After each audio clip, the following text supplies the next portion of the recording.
E20 ఇంధనంపై వివాదం పెరుగుతుంది. ఆ ఇంధనంలో అధిక క్లోరైడ్ స్థాయిలు ఉన్నాయని, దీనివల్ల వాహన ఇంజిన్ భాగం శాశ్వతంగా దెబ్బతినే ప్రమాదం ఉందని వాహన తయారీదారుల సమాఖ్య సియాస్ ఆందోళన వ్యక్తం చేస్తోంది.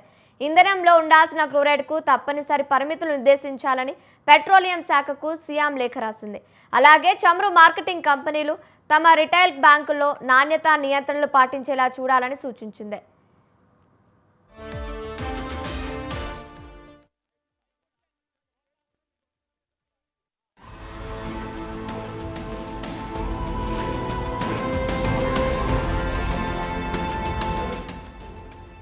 E20 ఇంధన వినియోగం వల్ల ఇంధన ఇంజెక్టర్లు, ఇంధన పంపులు, ఈజీఆర్ వాల్యూలు, ఎగ్జాస్ట్ వ్యవస్థలు, ఇతర విడిభాగాల్లో సమస్యలు తలెత్తుతున్నాయని సియామ్ సభ్యులు అంటే వాహన తయారీదారులు ఆందోళన వ్యక్తం చేశారు.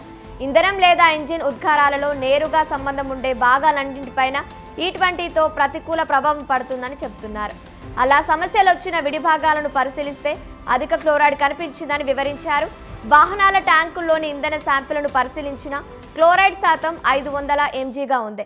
రిటైల్ అవుట్లెట్ల నుంచి సేకరించిన శాంపిళ్లలో ఇది 350 mgగా ఉందని చెప్పారు.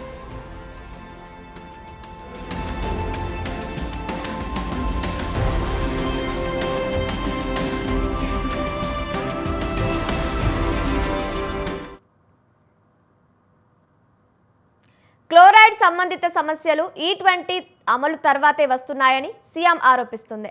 పెట్రోల్లో కానీ, ఎగ్జాస్ట్ వ్యవస్థలో కానీ క్లోరైడ్ పేరుకుపోవడం వల్ల ఇంజిన్ భాగాలు వెంటనే దెబ్బతినడం లేదా తుప్పు పట్టడం జరుగుతుందని వివరించింది. E20 పెట్రోల్లో అదనపు తేమ శాతం ఉందని సియామ్ చెబుతోంది.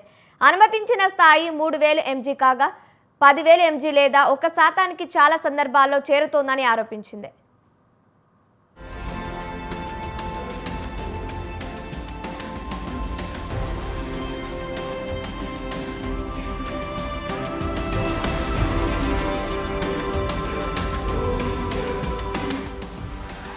వాణిజ్య E20, E85 ఇంధనాలకు మొత్తం క్లోరైడ్ పరిమితి 1 mg ఉండాలి. బ్లెండింగ్ ఉపయోగించే ఇథనాల్లో క్లోరైడ్ పరిమితి 3 mg లోపే ఉండాలి. 2 ఏళ్ల కిందటే క్లోరైడ్ అంశం గురించి సియామ్ కంపెనీలు bureau of Indian standards committee దృష్టికి తీసుకొచ్చాయి. దీనిపై నిర్ణయం తీసుకోవాల్సి ఉంది. ఈ నేపథ్యంలోనే ప్రభుత్వం జోక్యం చేసుకోవాలని తాజాగా సియామ్ కోరుతోంది.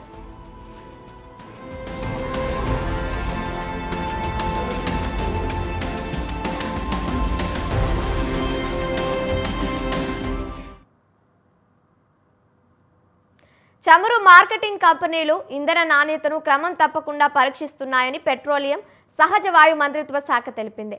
దేశంలో 87,000కు పైగా అవుట్లెట్లలో రోజుకు 8 నుంచి 12 సార్లు నీటి శాతం పరీక్షలు జరుగుతున్నట్లు వెల్లడించింది. 2,000కు పైగా శాంపిళ్లను క్లోరైడ్, సల్ఫైడ్ కారకాల కోసం పరీక్షిస్తే కేవలం 2 కేసుల్లోనే క్లోరైడ్ అధికంగా ఉన్నట్లు గుర్తించామని, ఆ 2 అవుట్లెట్లలో అమ్మకాలను తక్షణ నిలిపివేశామని తెలిపింది. నాణ్యత విషయంలో రాజీ లేదని, కఠిన చర్యలు తీసుకుంటామని వివరించింది. E20కి తమ మద్దతు ఉందని, అయితే ఇంధన నాణ్యత నియంత్రణలనే కఠినంగా ఉండాలని సియామ్ కోరుతోంది.